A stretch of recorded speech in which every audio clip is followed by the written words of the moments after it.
Now, who was this woman, Amelia Earhart? The question may sound foolish to many of you people in the audience, say anyone over 40, because Amelia Earhart was an integral part of the youthful world you lived in. You know exactly who she was. But to a new generation, Amelia Earhart is possibly little more than a name and a shadow on a cloud. So, for our sons and daughters who did not witness her days of glory, let us begin. Amelia Earhart was the first woman to fly across the Atlantic Ocean as a passenger.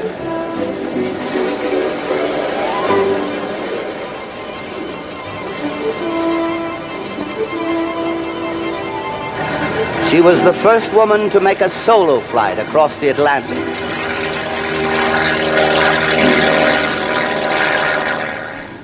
She was the first woman to fly back and forth across the United States. She was the first woman to fly an autogyro across the United States.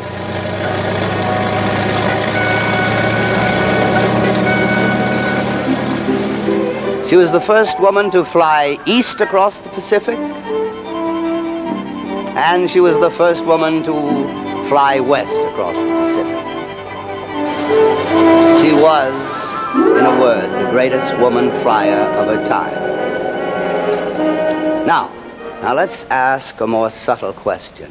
What sort of a person was she? Well, now, physically, she was a tall, thin, tousle-headed woman with a wide mouth and freckled skin, a big grin, and rather disturbing gray-blue eyes. And the world knew her best in this costume. I think that the slacks and the flying jacket and occasionally her flying helmet. Her hair was a good deal like a dry mop. She never used any kind of makeup. And some women thought that she was shockingly indifferent to what she wore, and others thought she was so naturally chic that she looked interesting in anything. But everybody in those days agreed on one thing about her. They said that she looked a good deal like Lindbergh, and they called her the Lady Lindy.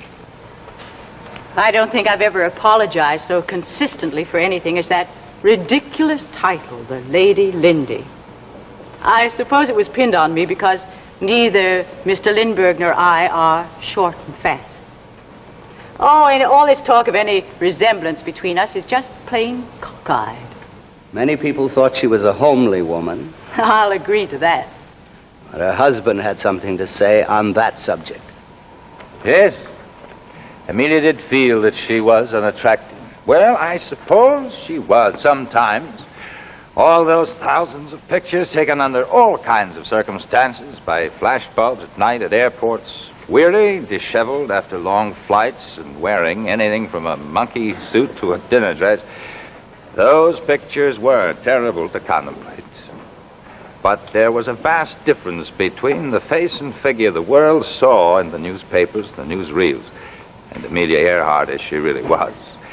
People meeting her for the first time expected a mannish individual, heavy-handed, heavy-footed, and when this Amazon turned out to be a graceful, lithe person with a Peter Panish figure, gray eyes with laughter lurking in them, and hands notable in their beauty, it got a little confusing.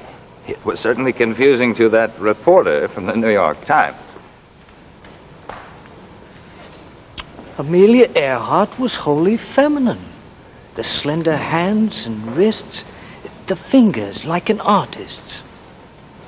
Not strong enough, one would have said, to handle a great machine in the air.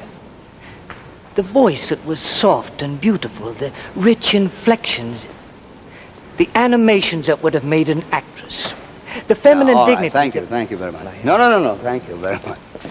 See, Amelia astonished many of the hard-bitten reporters who came expecting to see a lioness, and they found a fleecy lamb.